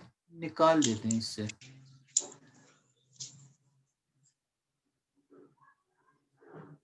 सही या नहीं? Yes sir. तो दरअसल हम वापस आ जाते हैं किस पर? नेक्स्ट एनिमल पर। कहते हैं इसमें रीअब्जॉर्प्शन भी होती है। रीअब्जॉर्प्शन का मतलब है जो पानी होता है उसमें, आपको पता है पानी तो उसको चाहिए होता है, ये पानी को रोक लेते हैं, सिर्फ एक्सक्रीटरी प्रोडक्ट को बाहर रिमूव कर देते हैं। और इस तरीके से दरअसल देखें जो पेरिस्टिक प्लेटफॉर्म्स होते हैं, पेरिस्टिक प्लेटफॉर्म उसे कहते हैं जो पैरासाइट होते हैं। किसी पेरिस्टिक प्लेटफॉर्म का नाम तो बताएं। कि जो फ्लैटवर्म भी हो और पैरासाइट भी हो। Tinea solium. जी, टीनिया सोलियम है। तो जैसे कहते हैं जो पैरासिटिक होते हैं उनमें क्या होता है, एक्सक्रीशन जो होती है वो सिर्फ और सिर्फ वेस्ट की होती है। जो एक्सक्रीटिव प्रोडक्ट होते हैं सिर्फ उनको बॉडी से निकाल देते हैं, इसलिए कि वो दरअसल अपने होस्ट से आइसोटोनिक कंडीशन में होते हैं। आइसोटोनिक का मतलब होता है कि उनकी कंसंट्रेशन यानी उनकी बॉडी की कंसंट्रेशन उनकी होस्ट के फ्लूइड के हिसाब से, यानी वो भी 1% और ये भी 1% ही होते हैं। लेकिन जो नॉन पैरासिटिक होते हैं, जब पानी में रहते हैं, उसमें ये काम ऑस्मो रेगुलेशन भी करते हैं। ऑस्मो रेगुलेशन का मतलब होता है कि दरअसल कहते हैं कि पानी को भी कंट्रोल किया जाता है, कि जो नॉन नाइट्रोजनस वेस्ट होते हैं, जिसमें नाइट्रोजन नहीं होता या मेटाबॉलिक वेस्ट होते हैं, उन्हें रिमूव कर दिया जाता है। जो इनर साइड है उसे गट से भी रिमूव करते हैं। इसलिए कि जो बाहर के होते हैं वो बाहर आ जाते हैं, जो अंदर रहते हैं एलिमेंट्री कैनाल में होते हैं वो एलिमेंट्री कैनाल से बाहर नहीं आते, तो उनको एलिमेंट्री कैनाल से ही रिमूव कर देते हैं। सही या नहीं? जो दरअसल हमारे पास नेक्स्ट एनिमल आने वाला है वो है अर्थवॉर्म। कौन सा वर्म? अर्थवॉर्म। अर्थवॉर्म का जो है, शायद आपको पता है फर्स्ट ईयर में इसका बायोलॉजिकल नेम लिखा हुआ था, अगर आपको याद हो तो बहुत अच्छी बात है। ये भी एक टेरेस्ट्रियल Ferritium एनिमल है। posthuma. जी, फेरिटिमा पोस्थिमा, ये सेगमेंटेड होता है, सेगमेंटेड। आपको पता है यही ऑप्शन आते हैं कि सेगमेंटेड, कि नेफ्रीडिया जो होते हैं they are excretory organ in terrestrial animal, segmented animal. या फाइलम का नाम Annelid. एनिलीडा, फाइलम का नाम एनिलीडा। एक्सक्रीटरी मैटर, चूंकि ये लैंड पर रहता है इसलिए यूरिक एसिड होगा। और दरअसल कहते हैं कि यूरिक एसिड का फॉर्मूला ये है जो आपको याद होना चाहिए, इसलिए कि एमसीक्यू में भी पूछा जाता है कि C5O3N4H4। देखिए दोनों सेम है, 4 4, फिर आ जाता है यहाँ पे 3 और यहाँ पे आ जाता है 5। C5O3N4H4, सही या नहीं? और इसमें जो है एक्सक्रीटरी होती हैं वो होते हैं नेफ्रीडिया।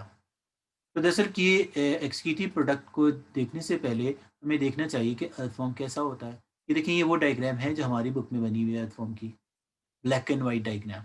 और इसमें देखिए इतना सा पार्ट बड़ा करके दिखाया गया है। तो ये जो इतना सा पार्ट है वो इसमें बड़ा करके दिखाया गया है, इसलिए कि इन्होंने एक्सक्रीटी, ये वाला वो पार्ट है। ये देखिए ये सेगमेंट है पूरा, उनकी बॉडी का सेगमेंट। और इसमें जो है ये नेफ्रीडिया रखे हुए हैं, ये नेफ्रीडिया।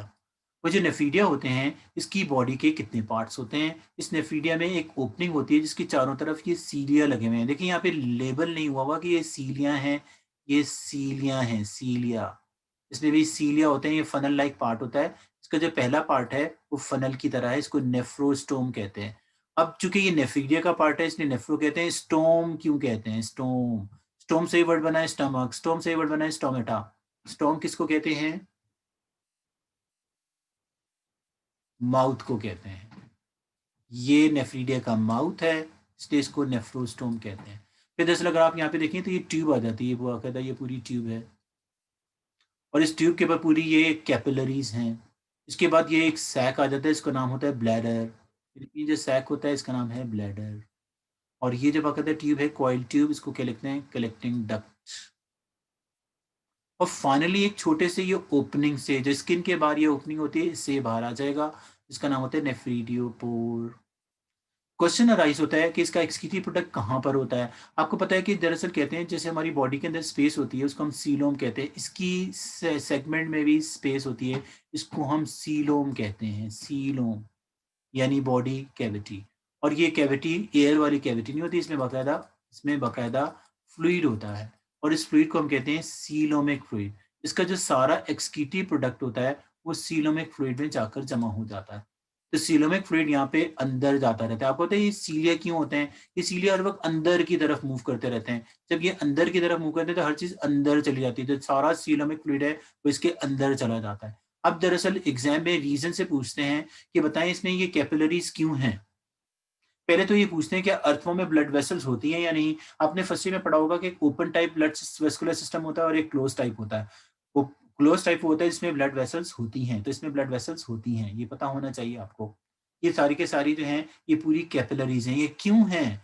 इसलिए कि सीलोमिक फ्लूइड सारा बेकार नहीं है, इसमें बहुत सारी काम की चीजें हैं, इसमें बहुत सारे काम के सॉल्ट होंगे, इसमें वाटर होगा, वो चाहिए तो वो रीएब्जॉर्ब हो जाएगा। जब रीएब्जॉर्ब हो जाएगा तो इन ब्लड वेसल्स में चला जाएगा। ये जो कैपिलरीज होती हैं इसके अंदर चली जाएंगी काम की चीजें। जो बेकार चीजें होंगी वो इस सैक में आकर जमा होंगी। ये जो पूरा सैक है जिसका नाम ब्लैडर है, ब्लैडर सैक को ही कहते हैं, इसमें आके एक्सक्रीटिव प्रोडक्ट जमा हो जाता है। इसका एक्सक्रीटिव प्रोडक्ट होता है वो यूरिक एसिड होता है। यूरिक एसिड कैसा होता है? व्हाइट होता है, क्रिस्टलाइन होता है, वो इस ओपनिंग से बॉडी से बाहर आ जाता है। सही या नहीं? अब इससे वही सेम सवाल मैं आपसे पूछता हूँ और वो सेम सवाल ये है कि अब क्या होगा? अगर जो सॉइल होती है, सॉइल जो इसके अर्थवर्म के चारों तरफ सॉइल जो कि मिट्टी में रहता है, इसलिए हम इसको अर्थ का वर्म कहते हैं। तो इसमें जो दरअसल सॉइल होती है उसमें अगर हम लिटमस टेस्ट करें कि रेड और ब्लू दोनों रखें, एक रेड लिटमस पेपर भी रखें और ब्लू भी रखें, तो बताएँ क्या चेंज आएगा? रेड ब्लू हो जाएगा, ब्लू रेड हो जाएगा, दोनों चेंज नहीं होंगे, दोनों चेंज हो जाएँगे। Both will be changed, no change, red will be turned into blue, blue will be turned into red. क्या आंसर होगा आपका? इसका एक्सक्रीटिव प्रोडक्ट क्या है? इसका एक्सक्रीटिव प्रोडक्ट, इसका एक्सक्रीटिव प्रोडक्ट यूरिक एसिड है।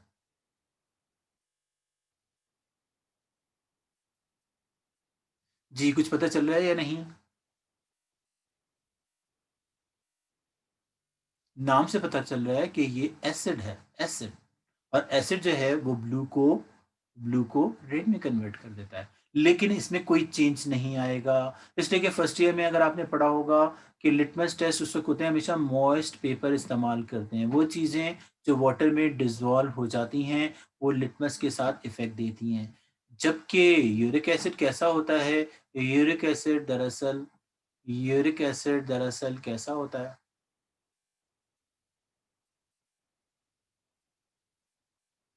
यूरिक एसिड सॉलिड होता है। और जो सॉलिड चीज़ें होती हैं, वो चीज़ें ये नहीं कर सकती। क्या नहीं कर सकती?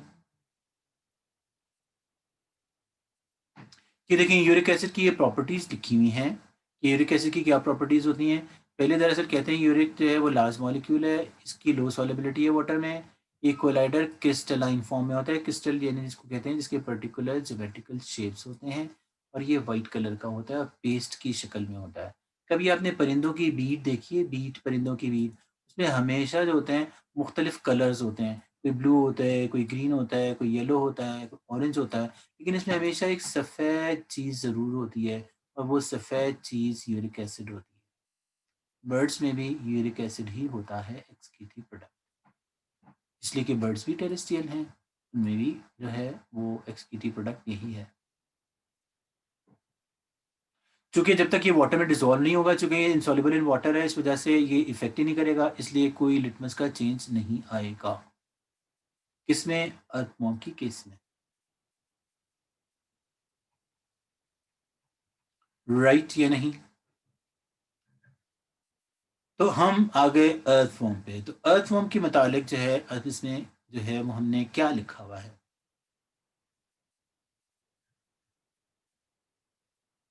तो यहाँ पे देखें ये सारी कैरेक्टरिस्टिक्स जो हैं वो हमें लिखनी होती हैं कि एक टेरेस्ट्रियल एनिमल है, एनालिडा से इसका ताल्लुक है, इसमें यूरिक एसिड होता है। यूरिक एसिड हमेशा क्रिस्टलाइन होता है। क्रिस्टलाइन उसे कहते हैं जिसकी पर्टिकुलर कोई ज्योमेट्रिकल शेप होती है और ये टेरेस्ट्रियल एनिमल में होते हैं।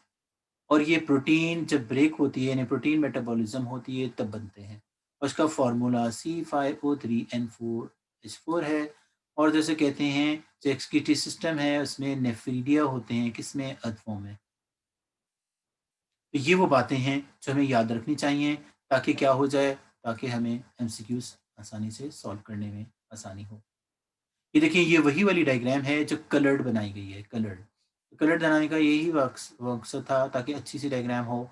तो ये जो इंटरनल ओपनिंग है इसको नेफ्रोस्टोम कहते हैं। ये देखिए ये अंदर होती है और ये वाली जो है वो एक्सटर्नल ओपनिंग है जो बॉडी के बाहर होती है, इसको नेफ्रीडियोपोर कहते हैं। इसका जो ये पूरा कॉइल पार्ट है इसको हम कहते हैं कलेक्टिंग ट्यूब या सिर्फ एक्सक्रीटरी ट्यूब भी कहते हैं। और ये इसके अंदर जो ये सैक लाइक पार्ट है इसको हम ब्लैडर कहते हैं, ब्लैडर। और ये पूरा कैपिलरी का इस पे जाल, तो देखें अभी इसमें रेड कलर की कैपिलरीज बनी हुई हैं तो पता चल रहा है कि ये कैपिलरीज हैं। सही है या नहीं? अगर आप देखें तो ये हर सेगमेंट में मौजूद है। ये देखें ये इसका सेगमेंट है, इसमें मौजूद है। ये सेगमेंट है, इसमें मौजूद है। ये हर सेगमेंट में मौजूद होती हैं। लेकिन अगर इस डायग्राम में एक ख़ास बात देख रहे हो कि दरअसल ये देखिए ये पूरा नेफ्रीडिया यहाँ पर है, लेकिन एक्सक्रीटरी मैटर ये इस सेगमेंट से कलेक्ट नहीं कर रहा, अपने से पहले वाले से कर रहा है। देखें, ये इस सेगमेंट में नहीं है, इससे पहले वाले से यहाँ का जो फ्लूइड होगा ये कलेक्ट करेगा, अपने सेगमेंट का नहीं करेगा। ये जो सेकंड वाला है, ये देखिए ये फर्स्ट है, ये सेकंड वाला। सेकंड वाले को भी देखिए ये अपने से कलेक्ट नहीं कर रहा, अब फर्स्ट वाले से कर रहा है, अपने जो आगे उससे कलेक्ट करता है। यहाँ पर भी ऐसे ही देखिए ये एक है, ये जो नेक्स्ट आएगा वो इसके बाद आएगा। तो ये नेफ्रीडिया का स्ट्रक्चर है, इसमें क्या-क्या चीज़ें हैं? नेफ्रीडिया के स्ट्रक्चर में एक तो फनल की शेप का नेफ्रोस्टोम है, फिर दरअसल इसके अंदर जो है वो कलेक्टिंग ट्यूब है, फिर इसमें जो है वो ब्लैडर है और आखिर में इसमें नेफ्रोस्टोम है। तो ये हैं पार्ट्स किस चीज़ के? ये पार्ट्स हैं नेफ्रीडिया के। ये देखें, हमारी बुक में जो है वो बताया गया है कि शायद ये एक-एक होते हैं, असल में ये एक-एक नहीं होते, ये 2-2 होते हैं। ये देखिए ये अर्थ फॉर्म बनाया हुआ है, अर्थ फॉर्म, ये इसके सेगमेंट का थोड़ा-सा पार्ट है और देखिए हर सेगमेंट में देखिए ये 1 और ये 1, 2, ये देखिए ये नेफ्रीडिया है, 2-2 हैं, 2-2। इसी वजह से इसकी राइट साइड पर एक सुराख होता है, लेफ्ट साइड पर एक सुराख होता है, राइट साइड पे एक सुराख होता है, लेफ्ट साइड पे एक सुराख होता है। इससे व्हाइट क्रिस्टल निकल रहे होते हैं, व्हाइट क्रिस्टल। ये एमसीक्यूज़ में जो है वो एप्टीट्यूड टेस्ट में पूछते हैं कि अर्थ फॉर्म के अराउंड जो सॉइल होती है वो व्हाइट ग्रैन्यूल्स उसमें मौजूद होते हैं। ये व्हाइट ग्रैन्यूल क्या हो सकते हैं? तो इसकी वजह ये है कि यही व्हाइट ग्रैन्यूल दरअसल एक्सक्रीटरी प्रोडक्ट यानी यूरिक एसिड है। स्टेटस के लिहाज से लिखा हुआ है कि ये मेटा नेफ्रीडिया है। मेटा जो बाद में बनते हैं, जो एडवांस टाइप में बनते हैं मेटा, मेटा उसे कहते हैं इसमें 2 ओपनिंग्स होती हैं। क्या इसमें 2 ओपनिंग्स हैं या नहीं? और इसके जैसे मैंने आपको पार्ट बताया कि हाईली कॉइल्ड ट्यूब है, एक्सक्रीटरी ट्यूब, इसमें नेफ्रोस्टोम होता है जिसका माउथ है, फिर इसमें बॉडी होती है जो इसे ट्यूब्यूल भी कहते हैं, फिर इसमें ब्लैडर होता है और इसमें नेफ्रीडियोपोर है। ये इसके पार्ट्स हैं, किसके? नेफ्रीडिया के। तो ये एप्टीट्यूड टेस्ट में इस तरह से आते हैं कि कौन सा मिडिल पार्ट है, कौन सा फर्स्ट पार्ट है, कौन सा सेकंड पार्ट है। अगर हम देखें क्या इसकी 2 ओपनिंग्स हैं या नहीं, तो यस इसकी 2 ओपनिंग्स हैं। कहाँ है 2 ओपनिंग? एक ओपनिंग ये है जो एक्सक्रीटरी मैटर को कलेक्ट करती है और एक ओपनिंग ये है एक्सटर्नल जो बॉडी के बाहर होती है। इसके अंदर 1 और 1 ये 2 ओपनिंग्स हैं। ऐसे नेफ्रीडिया जिसमें 2 ओपनिंग्स होती हैं उनको मेटा नेफ्रीडिया कहते हैं, मेटा। जिनमें 1 होती है उसे प्रोटोनेफ्रीडिया कहते हैं। जिसमें 2 होती है इसको मेटा नेफ्रीडिया कहते हैं, जिसमें 2 होती है उनको मेटानेफ्रीडिया, जिसमें 1 होती है उसको प्रोटोनेफ्रीडिया कहते हैं। राइट? अगर हम आगे चलें तो आगे क्या है? मेटानेफ्रीडिया। तो यहाँ पे देखिए अब इसका आगे स्ट्रक्चर है। सबसे पहले जो बात की गई है वो किस चीज़ की है? वो बात की गई है नेफ्रोस्टोम की। नेफ्रोस्टोम कैसा होता है? ये देखिए ये एमसीक्यू में देखे जाते हैं। एमसीक्यू के लिए ये हमें सारे पॉइंट्स पता होने चाहिए। पहली बात ये इंटरनल यानी बॉडी के अंदर होते हैं। दूसरा ये फनल लाइक होते हैं। ये सीलोम यानी बॉडी कैविटी के अंदर होते हैं। इनके चारों तरफ सीलिया होते हैं और ये सीलोम से या बॉडी कैविटी से जो है वो एक्सक्रीटरी प्रोडक्ट कलेक्ट करते हैं। जो मेन बॉडी है जिसको हम टिब्यूल भी कहते हैं, एक्सक्रीटरी टिब्यूल भी होती हैं। ये पहली बात कि ये नैरो यानी नैरो होते हैं, तंग होते हैं, वाइड नहीं होते, ट्यूबुलर ट्यूब शेप के होते हैं, मिडल पार्ट होते हैं नेफ्रीडिया का और ये सराउंडेड होते हैं, इनके चारों तरफ ब्लड कैपिलरीज़ होती हैं। आपको पता है एमसीक्यू में ये सारे पार्ट्स के नाम दे देते हैं और इसमें पूछते हैं कि ये कौन-सा पार्ट है जिसके अराउंड कैपिलरीज़ होती हैं। उसमें नेफ्रोस्टोम, नेफ्रीडियल पोर, ब्लैडर और ट्यूब्यूल। आंसर होगा कि कैपिलरीज़ सिर्फ़ मेन यानी ट्यूबुलर पार्ट में होती हैं। और ये दरअसल कहते हैं कि ये पोस्टीरियर डायलेट हो जाता है, पोस्टीरियर यानी पिछला हिस्सा जो है वो डायलेट हो जाता है, वहाँ पे एक सैक बन जाता है, इसको ब्लैडर कहते हैं। और नेफ्रीडियो पोर क्या चीज़ है? जैसे नाम के साथ लगा हुआ है पोर, तो ये सुराख ही है। ये एक्सटर्नल होता है, ये एक्सपेल आउट करता है क्या चीज़? यूरिक एसिड को। अब दरअसल अगर हम देखें कि इसमें क्या मैकेनिज़्म होता है ये सब कुछ करने का, क्या करने का? तो ये मैकेनिज़्म है कलेक्शन का कि जो सीलिया होते हैं, जो नेफ्रोस्टोम के होते हैं, वो हर वक़्त बीट करते रहते हैं, बीट। बीट यानी हिलते रहते हैं और जिसकी वजह से बीटिंग से क्या होता है? सीलोमिक फ्लूइड अंदर आ जाता है। सीलोमिक फ्लूइड जो है वो अंदर आ जाता है एफ्रीडिया के अंदर। यहाँ पे देखिए हर वक़्त हिलते रहते हैं, सीलोमिक फ्लूइड अंदर चला जाता है। नेफ्रोस्टोम में सीलोमिक फ्लूइड अंदर आ जाता है और फिर इसमें कुछ सिक्रीशन भी होती है, यानी ट्यूब्यूल्स होते हैं, कुछ मटेरियल बनाते भी हैं। तो दरअसल आगे क्या होता है, आगे की स्टोरी ये है कि अगर आप देखें तो इसमें जो सिलेक्टिव रीअब्जॉर्प्शन भी होती है, कैपिलरीज़ क्यों होती हैं? कभी-कभी जो है वो एक रीज़न में पूछा जाता है कि why the capillaries are present? तो कैपिलरीज़ जो है वो अराउंड द मेन बॉडी इसलिए हैं ताकि वो क्या कर सकते हैं, सिलेक्टिव रीअब्जॉर्प्शन कर सकें। इसलिए कि सीलोमिक फ्लूइड जो होता है वो सारा के सारा एक्सक्रीटी नहीं होता, उसमें कुछ काम की चीज़ें भी होती हैं। तो जो यूज़फुल प्रोडक्ट्स होते हैं उनको वो सेव कर लेते हैं और एक्सक्रीटिव प्रोडक्ट यानी यूरिक एसिड को बॉडी से रिमूव कर देते हैं। स्टोरेज कौन-सा होता है? कभी-कभी एमसीक्यू में आता है कि which is the storage organ of nephridia? तो इसमें जो स्टोरेज ऑर्गन है, उसका नाम ब्लैडर है। और कभी-कभी ये पूछा जाता है कि ब्लैडर क्या चीज़ स्टोर करता है? तो वो जिस चीज़ को स्टोर करता है, वो यूरिन होता है और इसके यूरिन में यूरिक एसिड होता है। दरअसल कहते हैं कभी-कभी ये पूछा जाता है कि एक्सपल्शन किससे होती है? तो एक ओपनिंग के ज़रिए से होती है, जिसको हम नेफ्रीडियोपोर कहते हैं। ये जो सारा एक्सक्रीटरी मैटर है, जो यूरिक एसिड है, वो दरअसल नेफ्रीडियोपोर से बॉडी से रिलीज़ होता है। तो ये था किस चीज़ का कि एक्सक्रीटरी प्रोडक्ट हमने पढ़ी किस-किस चीज़ के मुतालिक। अब जो नेक्स्ट है वो है एक्सक्रीशन इन कॉकरोच कि कॉकरोच में एक्सक्रीशन कैसी होती है। कॉकरोच एक इंसेक्ट है और इसका ताल्लुक जो होता है इसमें मेलपिजन ट्यूब्यूल्स होते हैं। इसको मेलपिजन इसलिए कहते हैं कि मेलपिजन साइंटिस्ट का नाम है जिसने इनको डिस्कवर किया था। ट्यूब्यूल इसलिए कहते हैं कि ये ट्यूब्स होती हैं, बहुत बारीक-बारीक सी ट्यूब्स। सही या नहीं? इनके बारे में अगर कोई चीज़ें हमें मालूम करनी हो तो हम देख सकते हैं। देखिए ये है एक कॉकरोच बना हुआ। आपने कॉकरोच फर्स्ट ईयर में डायसेक्शन भी किया होगा लेकिन याद तो आपको नहीं होगा। तो इसमें जो मेलपिजन ट्यूब्यूल्स हैं वो कहाँ पर हैं? तो ये हैं मेलपिजन ट्यूब्यूल। ये बाकी पार्ट क्या है? इसकी सैलिवरी ग्लैंड है। ये सैलिवरी ग्लैंड्स हैं, ये सैलिवरी रिसेप्टैकल्स हैं, ये 2 इसकी आइज़ हैं, ये इसका एसोफेगस है, ये इसका क्रॉप है, ये इसका गिज़र्ड है, ये दरअसल हेपेटिक सीका हैं। फिर दरअसल इन सारों चीज़ों के नाम की हमें ज़रूरत नहीं है।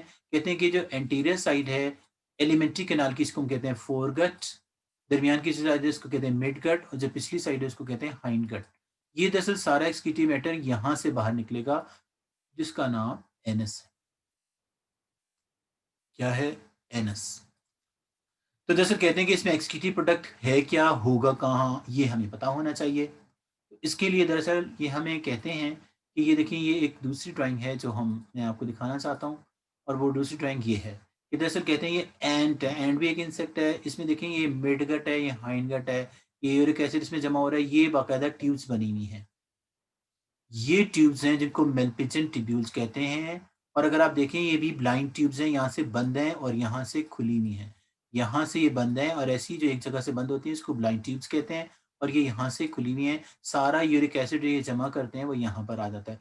क्वेश्चन अराइज़ होता है और वो एक क्वेश्चन ये अराइज़ होता है कि इसका एक्सक्रीटरी प्रोडक्ट क्या होता है और कहाँ होता है? चूँकि ये टेरेस्ट्रियल है इस वज़ह से यूरिक एसिड होगा। होगा कहाँ? वो इसके ब्लड में होगा, ब्लड। और आपको पता है इसका ब्लड जो होता है उसमें लिम्फ जमा होता है, इसलिए इसके ब्लड को हीमोलिम्फ कहते हैं। तो जो हीमोलिम्फ है उसमें एक्सक्रीटरी प्रोडक्ट होते हैं, वो यहाँ से इन ट्यूब्स में आ जाते हैं जिनको मेलपिजन ट्यूब्यूल्स कहते हैं। मेलपिजन ट्यूब्यूल से फिर ये मिडगट में आ जाता है, मिडगट से फिर ये हाइंडगट में आ जाता है, ये है हाइंडगट। हाइंडगट से फिर ये एनस है, एनस से ये बाहर निकलता है। फ्रॉग की तरह इसमें भी ऐसी है। शायद आपको पता है कि फ्रॉग में भी सिर्फ़ एक ओपनिंग होती है, यूरिन भी और अंडर स्पून मैटर दोनों उसी से पास होता है, इसको क्लोएका कहते हैं। तो यहाँ पर भी ऐसे ही होता है एक्सक्रीटरी प्रोडक्ट यानी यूरिक एसिड, बर्ड्स में भी ऐसे ही होता है कि बर्ड्स में भी जो इसका एक्सक्रीटरी प्रोडक्ट है इसको यूरिक एसिड कहते हैं और इसका अंडर फूड मैटर होता है जिसको हम स्टूल कहते हैं, वो दोनों के दोनों साथ हमेशा कंबाइन होते हैं। यानी यूरिक एसिड के साथ स्टूल भी होता है और ये इस ओपनिंग से बाहर आता है, इसका नाम एनस है। ठीक है या नहीं? तो दरअसल कहते हैं कभी-कभी एग्ज़ाम में पूछा जाता है कि रूट बताएँ, कि इसमें जो यूरिक एसिड है उसका रूट क्या होगा? पहले सबसे पहले ये है कि हमें पता होना चाहिए कि ये होगा कहाँ? तो दरअसल ये होगा सारा एक्सक्रीटरी प्रोडक्ट जो है वो ब्लड में होगा। ब्लड से कहाँ चला जाएगा? तो ब्लड से चला जाएगा ये मेलपिजन ट्यूब्यूल में, मेलपिजन ट्यूब्यूल्स में। मेलपिजन ट्यूब्यूल से ये कहाँ पर जाएगा? मेलपिजन ट्यूब्यूल के बाद ये मिडगट में आ जाएगा। मिडगट से कहाँ जाएगा? मिडगट के बाद फिर ये हाइंडगट में आ जाएगा। हाइंडगट से कहाँ जाएगा? फिर हाइंडगट से फिर ये एनस में जाएगा। फिर एनस से कहाँ जाएगा? तो एनस से ये एक्सटीरियर आ जाएगा। एक्सटीरियर यानी बॉडी के बाहर आ जाएगा। बाहर कहाँ पर? अब बाहर बताएँ भी, अब कहाँ पर बाहर? इसमें भी चूंकि ये एक्सक्रीटिव प्रोडक्ट जो होता है वो क्रिस्टलाइन होता है, सॉलिड होता है, इस वजह से ये वाटर में डिसॉल्व नहीं होता है, इस वजह से इस पे भी लिटमस का कोई इफेक्ट नहीं होगा। ठीक है या नहीं?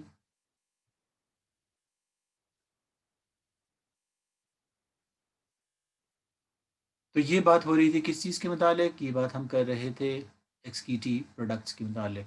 किसके? इंसेक्ट्स के। इंसेक्ट्स में मॉस्किटो भी आते हैं।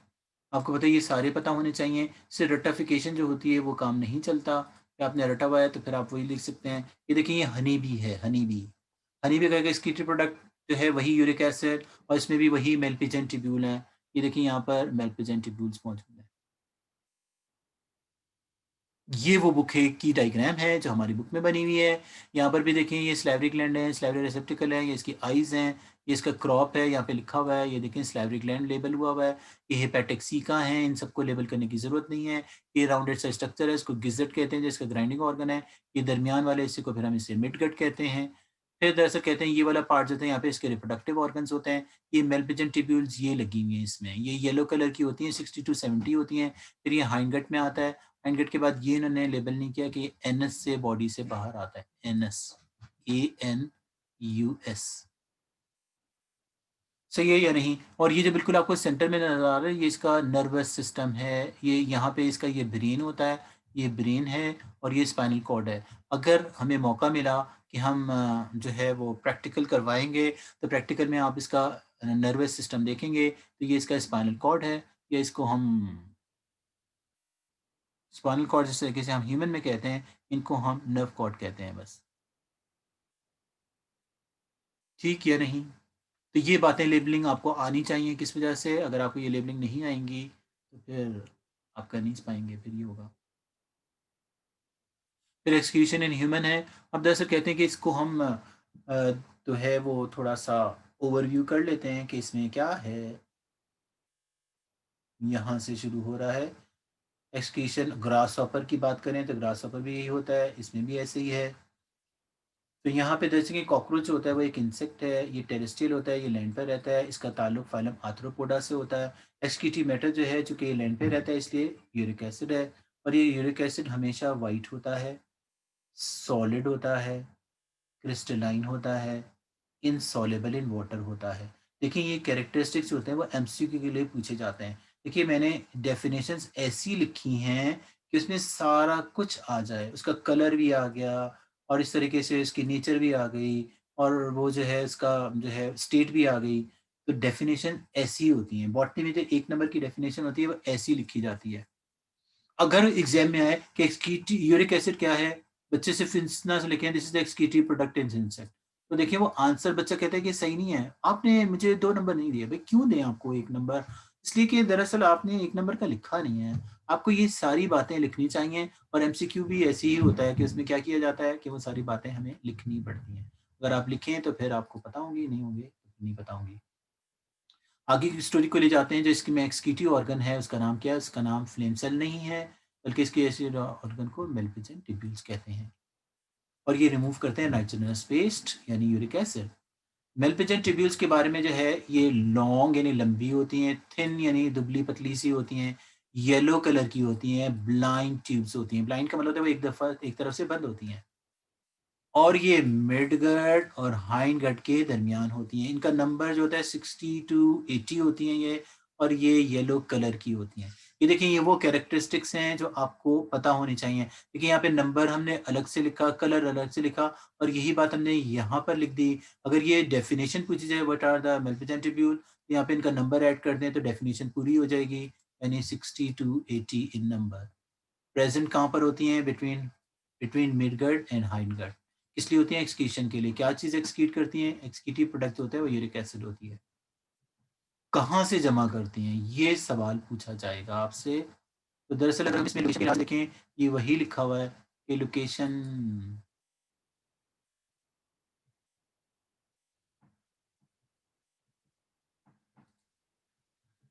के लिहाज से इसमें क्या लिखा हुआ है?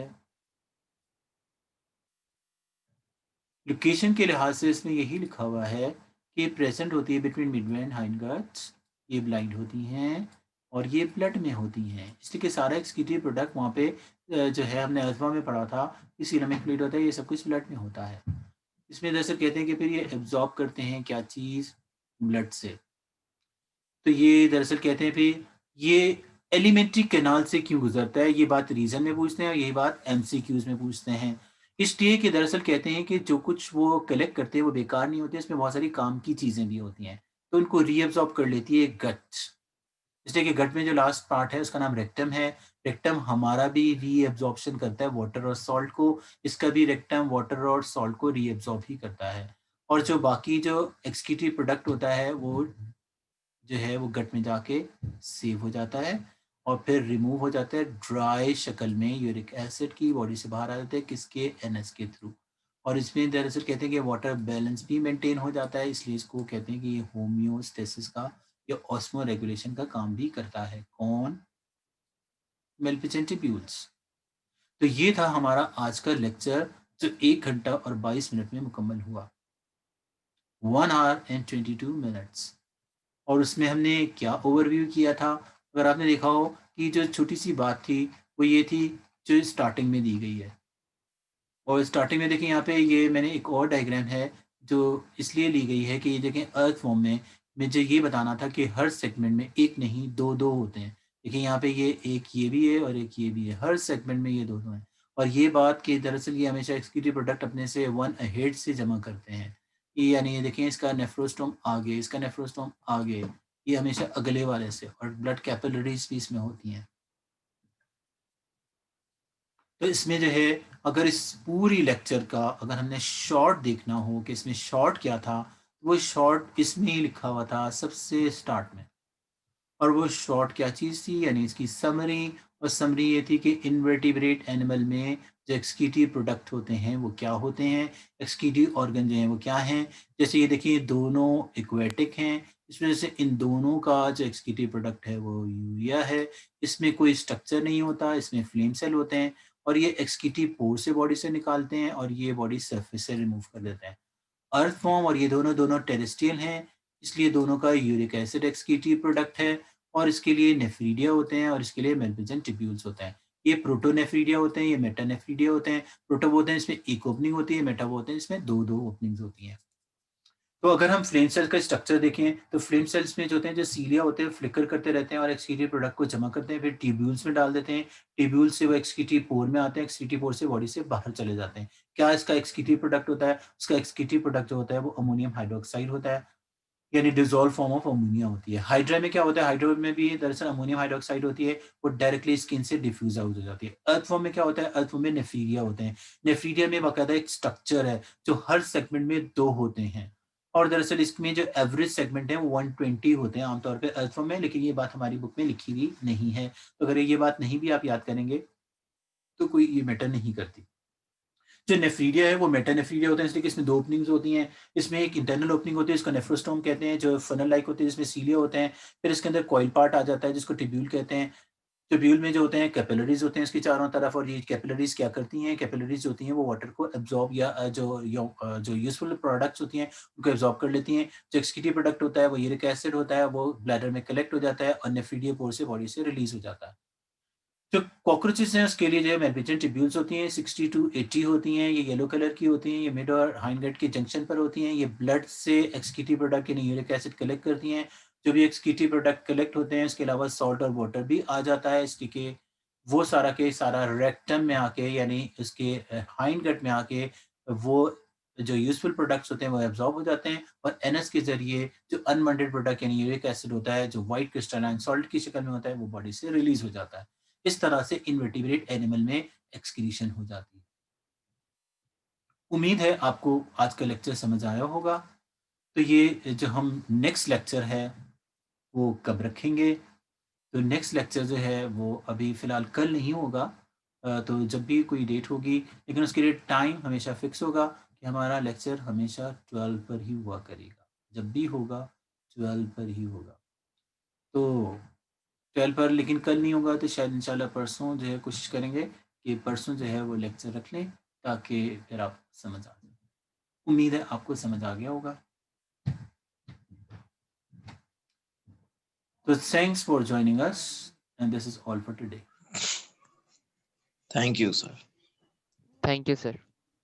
अब मुझे अपने राय से आगाह करें कि how was the lecture. Very fine, sir. Excellent. ये फुरकान कह रहे हैं, ये तो वैसे ही कहते रहते हैं इस तरह से ऑलवेज. और एनी अदर? चैट में 33 मैसेजेस हैं. Oh my God. जैसे आंसर थे प्रैक्टिकल होंगे क्या? प्रैक्टिकल जो है वो दरअसल अगर वो बोर्ड डिसाइड करेगी तो होंगे. फिलहाल तो पता नहीं है कि बोर्ड ने क्या डिसाइड करना है. और इस तरीके से ये लिखा है सर इसमें हार्ट होता है किसमें? अगर आप अल्फॉर्म की बात करें तो यस उसमें भी हार्ट होता है. अगर कॉकरोच की बात करें तो उसमें भी हार्ट होता है. हार्ट तो दोनों में होते हैं. और कॉकरोच का हार्ट जो है वो आपने फर्स्ट ईयर में पढ़ा होगा कि वो 13 चैम्बर का होता है. एनिमल में तो चैम्बर्स कम होते हैं लेकिन हमारे इसमें बहुत ज़्यादा होते हैं. सही या नहीं? तो दरअसल एक सवाल ये पूछा गया है कि क्लास हर रोज़ होगी. वैसे कोशिश की जाएगी कि क्लास हर रोज़ हो, सिर्फ कल नहीं होगी. या वैसे कल भी जो है मैं आपको बता दूंगा, शायद कल भी हम क्लास कर लें. और क्लास कब ख़त्म होगी? तो क्लास जो है वो तब ख़त्म हो गई है.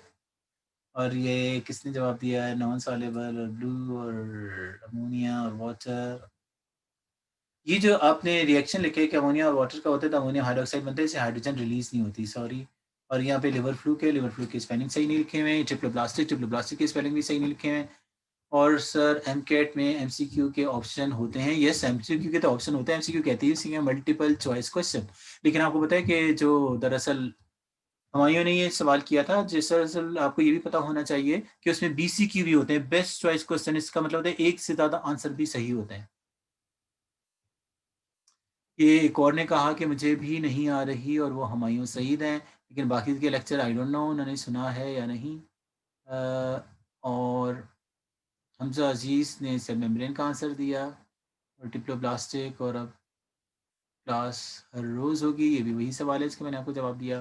और रेड ब्लू टू रेड जो है जिन्होंने कहा वो गलत था. रेड टू ब्लू जो है वो सही है. और ये सारे मैसेजेस मैंने पहले देखे नहीं थे. पेपर्स के मुतालिक जो है अभी तक पता नहीं है कि वो कैसे होंगे, कि एमसीक्यूज टाइप होंगे या सब्जेक्टिव होंगे. इसलिए कि ये तो गवर्नमेंट ने डिसाइड करना है. और जो है वो डिसाइड हो जाएगा इंशाल्लाह कुछ ना कुछ. जब ये डिसाइड होगा तो आप भी पता चल जाएगा, हमें भी पता चल जाएगा कि क्या हो रहा है डिसाइड. इसलिए कि ये किसी एक आदमी ने डिसाइड नहीं करना. कभी कभी जो है तो फेडरल गवर्नमेंट और हमारी प्रोविंशियल गवर्नमेंट है, इसमें भी कॉन्फ्लिक्ट रहता है. बहुत सारी चीज़ों को ये रिकग्नाइज ही नहीं करते. सही. तो फिर आज आपके आने का बहुत बहुत शुक्रिया. फिर इंशाल्लाह हमारी कल मुलाकात होगी. वैसे जब हमने स्टार्ट की थी क्लास तो 19 बच्चे थे और अब रह गए सिर्फ 6. तो जिससे पता चल जाता है कितनी मकबूल क्लास हुई थी. Thank you for coming and thank you for joining us. अस्सलामु अलैकुम व रहमतुल्लाहि व बरकातहू.